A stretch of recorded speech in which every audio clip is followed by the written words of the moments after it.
ನಮಸ್ಕಾರ. ಶುಭ್ಮನ್ ಗಿಲ್ ರವರ ಶತಕದಬ್ಬರಕ್ಕೆ ಕಂಗಾಲಾಯಿತು ಆಂಗ್ಲ ಪಡೆ. ಮೂರನೇ ಏಕದಿನ ಪಂದ್ಯದಲ್ಲಿ ಸ್ಫೋಟಕ ಶತಕ ಸಿಡಿಸಿ ವಿಶ್ವ ದಾಖಲೆ ನಿರ್ಮಿಸಿದರು ಗಿಲ್. ಹಾಗಾದರೆ ಸುದ್ದಿಯ ಸಂಪೂರ್ಣ ಮಾಹಿತಿ ಏನು ಎಂಬುದನ್ನು ಇವತ್ತಿನ ಈ ಒಂದು ವಿಡಿಯೋದಲ್ಲಿ ತಿಳಿಸ್ಕೊಡ್ತಾ ಹೋಗ್ತೀನಿ. ಆದ್ದರಿಂದ ದಯವಿಟ್ಟು ಈ ವಿಡಿಯೋವನ್ನು ಕೊನೆವರೆಗೂ ನೋಡಿ.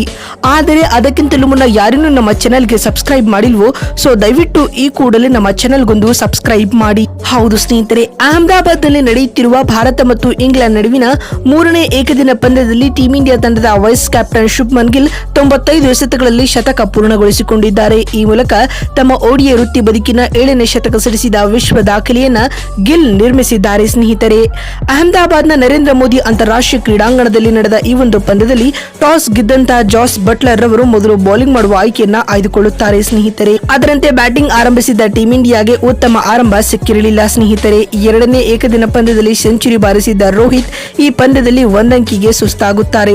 ಮಾರ್ಕುಡ್ ಎಸೆದ ಚೆಂಡು ರೋಹಿತ್ ರ ಬ್ಯಾಟ್ ನ ಅಂಚಿಗೆ ತಗಿಲಿ ನೇರವಾಗಿ ಫಿಲ್ ಸ್ಲಾಟ್ ರವರ ಕೈ ಸೇರಿತು. ಪರಿಣಾಮವಾಗಿ ರೋಹಿತ್ 1 ರನ್ ಗಳಿಸಿ ಔಟ್ ಆದರು. ರೋಹಿತ್ ಶರ್ಮಾ ಔಟ್ ಆದ ನಂತರ ವಿರಾಟ್ ಕೊಹ್ಲಿ ಮತ್ತು ಶುಭ್ಮನ್ ಗಿಲ್ ಭಾರತದ ಇನ್ನಿಂಗ್ಸ್ ಜವಾಬ್ದಾರಿಯನ್ನ ವಹಿಸಿಕೊಳ್ಳುತ್ತಾರೆ. 6 ಓವರ್ಗಳ ಅಂತ್ಯಕ್ಕೆ ಭಾರತ ತಂಡವು 1 ವಿಕೆಟ್ ನಷ್ಟಕ್ಕೆ 30 ರನ್ ಗಳಿಸಿತು. ಸ್ನೇಹಿತರೆ, ಅಹಮದಾಬಾದ್ ನಲ್ಲಿ ವಿರಾಟ್ ಕೊಹ್ಲಿ ಮತ್ತು ಗಿಲ್ ರವರ ನಡುವೆ ಅರ್ಧಶತಕದ ಜೊತೆ ಆಟವು ಕೂಡ ಪೂರ್ಣಗೊಂಡಿತು. ಇಬ್ಬರು ಬ್ಯಾಟ್ಸ್ಮನ್ಗಳು ಬೌಂಡರಿ 6 ಬಾರಿಸುವುದರೊಂದಿಗೆ ಅಹಮದಾಬಾದ್ ನ ಅಭಿಮಾನಿಗಳನ್ನ ರಂಜಿಸುತ್ತಾರೆ. ಪರಿಣಾಮವಾಗಿ 15 ಓವರ್ಗಳ ಅಂತ್ಯಕ್ಕೆ ಟೀಂ ಇಂಡಿಯಾವು 93 ರನ್ ಕಲೆ ಹಾಕಿತ್ತು. ಸ್ನೇಹಿತರೆ, ಈ ಮಧ್ಯೆ ವಿರಾಟ್ ಕೊಹ್ಲಿ ತಮ್ಮ ಆಕರ್ಷಕ ಅರ್ಧಶತಕವನ್ನ ಪೂರ್ಣಗೊಳಿಸಿಕೊಳ್ಳುತ್ತಾರೆ. ಈ ಮೂಲಕ 451 ದಿನಗಳ ನಂತರ ಏಕದಿನ ಮಾದರಿಯಲ್ಲಿ ಕೊಹ್ಲಿ ಅರ್ಧಶತಕ ಬಾರಿಸಿದರು. ಕೊಹ್ಲಿ ತಮ್ಮ ಕೊನೆಯ ಅರ್ಧಶತಕವನ್ನ 2023 ನವೆಂಬರ್ 19ರಂದು ಗಳಿಸಿದರು.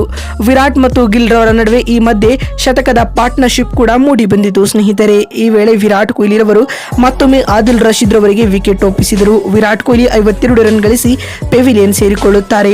2023 ವಿಶ್ವಕಪ್ ನಂತರ ವಿರಾಟ್ ಕೊಹ್ಲಿ ಏಕದಿನ ಪಂದ್ಯಗಳಲ್ಲಿ ಲೆಗ್ ಸ್ಪಿನ್ನರ್ ವಿರುದ್ಧ ಔಟ್ ಆಗುತ್ತಿರುವುದು ಇದು 4ನೇ ಬಾರಿ ಎಂಬುದು ವಿಶೇಷ. ಸ್ನೇಹಿತರೆ, ಇದಾದ ಬಳಿಕ ತಮ್ಮ ಆರ್ಭಟವನ್ನ ಮುಂದುವರಿಸಿದ ಶುಭ್ಮನ್ ಗಿಲ್ ರವರು ಮೈದಾನದ ಮೂಲೆ ಮೂಲೆಗೂ ಚೆಂಡಿನ ದರ್ಶನವನ್ನ ಮಾಡಿಸಿದರು. ಸ್ನೇಹಿತರೆ, ಅದಲ್ಲದೆ ಕನ್ಸಿಸ್ಟೆನ್ಸಿಯಾಗಿ ಅರ್ಧಶತಕವನ್ನ ಕೂಡ ಪೂರ್ಣಗೊಳಿಸಿಕೊಂಡರು. ಇದಕ್ಕೂ ಮುನ್ನ ನಡೆದ ಮೊದಲ 2 ಪಂದ್ಯಗಳಲ್ಲಿಯೂ ಗಿಲ್ ಅರ್ಧಶತಕ ಬಾರಿಸಿದರು. ಅಂತಿಮವಾಗಿ ಶುಭ್ಮನ್ ಗಿಲ್ 3ನೇ ಏಕದಿನ ಪಂದ್ಯದಲ್ಲಿ 95 ಎಸೆತಗಳನ್ನು ಎದುರಿಸಲಿ ಸ್ಫೋಟಕ ಶತಕ ಬಾರಿಸಿದರು. ಸ್ನೇಹಿತರೆ, ಇವರ ಈ ಶತಕದಲ್ಲಿ ಬರೋಬ್ಬರಿ 13 4 ಹಾಗೂ 2 6ಗಳು ಒಳಗೊಂಡಿರುವುದು ವಿಶೇಷ ಅಂತಾನೆ ಹೇಳಬಹುದು.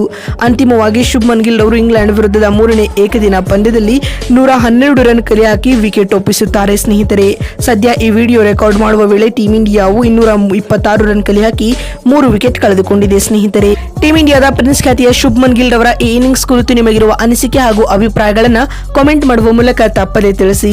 ಮತ್ತೊಂದು ವಿಡಿಯೋದಲ್ಲಿ ಸಿಗ್ತೀನಿ. ಅಲ್ಲಿವರೆಗೂ ನಮಸ್ಕಾರ, ಧನ್ಯವಾದಗಳು ಸ್ನೇಹಿತರೆ. ಮತ್ತು ನಿಮ್ಮ ಪ್ರಕಾರ ಭಾರತ ಹಾಗೂ ಇಂಗ್ಲೆಂಡ್ ನಡುವಿನ 3ನೇ ಏಕದಿನ ಪಂದ್ಯವನ್ನ ಯಾರು ಗೆಲ್ಲುತ್ತಾರೆ ಎನ್ನುವುದನ್ನ ಕಾಮೆಂಟ್ ಮಾಡುವ ಮೂಲಕ ತಪ್ಪದೇ ತಿಳಿಸಿ ಸ್ನೇಹಿತರೆ. ಯಾಕಂದ್ರೆ ನಿಮ್ಮ ಕಾಮೆಂಟ್ ತುಂಬಾ ಮುಖ್ಯ.